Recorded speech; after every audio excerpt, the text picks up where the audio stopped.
ಕಡಿಮೆ ಅದಾವೆ ಅವೆಲ್ಲ ಈಗಾಗಲೇ ನಿಮಗೆ ಚರ್ಚೆಯಲ್ಲಿ ಬಂದಂಥ ವಿಷಯಗಳಾಗಿದ್ದಾವೆ.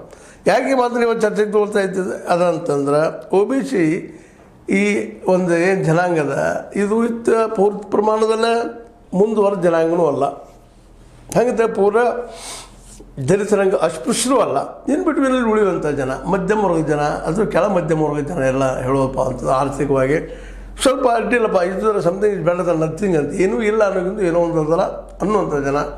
ಮತ್ತು ಒಂದು ಏನಪ್ಪ ಅಂದರೆ ಒಳ್ಳೆಯ ವೆಲ್ ಶಿಕ್ಷಣ ಅಂದರೆ ಎಜುಕೇಷನ್ ಸಿಗಲಾರ್ದ ಅರ್ಧ ಮುರ್ಧ ಕಲ್ತಂಥವ್ರು ಅರ್ಧ ಸತ್ಯಗಳು ನಂಬುವಂಥ ಜನ ಭಾಳಷ್ಟು ಇರೋದ್ರಿಂದಾಗೆ ಅವರ ಸಮಸ್ಯೆಗಳು ಜನರಿಗೆ ಮುಟ್ತಾ ಇರಲಿಲ್ಲ, ಸರ್ಕಾರಕ್ಕೂ ಮುಟ್ತಾ ಇರಲಿಲ್ಲ. ಅದೀಗ ನನಗೆ ತಿಳಿತಾ ಇದೆ ಅಂತ. ಅದು ಯಾವಾಗ ತಿಳಿದಪ್ಪ ಅಂತಲ್ಲ ಈ ರಾಹುಲ್ ಗಾಂಧಿಯವ್ರಿಗೆ ಪಾದಯಾತ್ರೆ ಮಾಡ್ಕೊಂಡು ಗೊತ್ತಾಯ್ತು ಅವ್ರು ವಾಸ್ತವ ಏನಪ್ಪ ಅಂತ.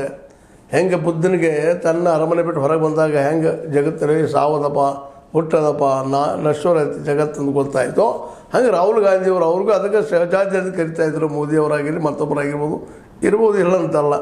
ಈಗ ಅವ್ರು ಮಾತಾಡೋದು ನೋಡಿದಾಗ ಹೌದು ನಾನು ತಪ್ಪಾಗ್ಯದಪ್ಪ, ನಾವು ಹೋಗ್ಬೇಕಾಗಿತ್ತು, ಹೊರಗೆ ನೋಡ್ಕೋಬೇಕಾಗಿತ್ತು, ಅಭ್ಯಾಸ ಮಾಡಬೇಕಾಗಿತ್ತು, ತಿಳ್ಕೊಬೇಕಾಗಿತ್ತು, ಇತಿಹಾಸ ಬಗ್ಗೆ ತಿಳ್ಕೊಂಡು ನಾನು ಹೆಜ್ಜೆ ಇಡಬೇಕಾಗಿತ್ತು ಅನ್ನೋದನ್ನು ಇವತ್ತು ಒಪ್ಕೊಳ್ತಾ ಇದ್ದಾರೆ. ಅದು ಅವ್ರ ದೊಡ್ಡ ಗುಣ ಒಪ್ಕೊಂಡ ಈಗ ಅದನ್ನು ಈಗ ಕಾರ್ಯರೂಪಕ್ಕೆ ತರುವಂಥ OBC ಒಂದು ಫಂಕ್ಷನ್ ಮಾಡಿಕೊಂಡು ಆ ಫಂಕ್ಷನ್ದಲ್ಲಿ ಈ ಮಾತನ್ನು ಆಡಿದ್ದಾರೆ. ವಿಶೇಷ ಭಾಗಿದಾರಿ ನ್ಯಾಯ ಸಮ್ಮೇಳನ ಅಂತೇಳಿ ನ್ಯಾಯದಲ್ಲಿ ಎಲ್ಲರಿಗೂ ನ್ಯಾಯವಾಗಿ ಯಾರ್ಯಾರು ಏನು ಭಾಗಿದಾರ ಅದಾರ ಪಾಲ್ದಾರ ಅದಾರ ಅವ್ರಿಗೆಲ್ಲ ಹೋಗಿ ಮುಟ್ಟಬೇಕು, ಅವ್ರಿಗೆ ಸಿಗಬೇಕು ಅನ್ನೋಂಥ ಮಾತನ್ನು ಮಾತಾಡ್ತಾ ಇದ್ದಾರೆ. ಭಾಳ ಸಂತೋಷ ವಿಷಯ. ಈಗಾದರೂ ಅಟ್ಲೀಸ್ಟ್ ವಸ್ತುಸ್ಥಿತಿ ಅನ್ನೋದು ಈ ದೇಶದ್ದು ಯಾರಿಗೆ ಹೆಚ್ಚಿಗಿದ್ದಾರೆ, ಯಾರು ಸಮಸ್ಯೆಯಲ್ಲಿದ್ದಾರೆ, ಅವ್ರ ಸಮಸ್ಯೆಗಳು ಏನು ಏನೂ ಇಲ್ಲ. ಸಮಸ್ಯೆ ಶಿಕ್ಷಣ ಸಿಗ್ತಾರೆ ಎಲ್ಲರಿಗೂ, ಇದು ದೊಡ್ಡ ಸಮಸ್ಯೆ, ಇದೇ ಸಮಸ್ಯೆ ಮುಖ್ಯ. ಆಮೇಲೆ ಆರೋಗ್ಯ, ಶಿಕ್ಷಣ ಆರೋಗ್ಯ ಕೊಟ್ಟರೆ ಮುಗಿತೀರಿ, ದುಡುಗುಂದಿರ್ತಾನೆ ಮನುಷ್ಯ, ಬುದ್ಧಿವಂತಿರ್ತಾನೆ, ಕಲ್ತಿರ್ತಾನೆ, ಹೈಯರ್ ಎಜುಕೇಷನ್ ತನಕ ಫ್ರೀ ಹೋಗ್ತಂದ್ರೆ ಅವ್ರು ಎಲ್ಲಾದರೂ ಬದುಕ್ತಾರೆ. ಆಲ್ ಓವರ್ ಇಂಡಿಯಾದಲ್ಲಿ ಆಯಿತು ಮತ್ತೆಲ್ಲೂ ಆಯಿತು, ಅದು ಸಿಗುತ್ತೆ.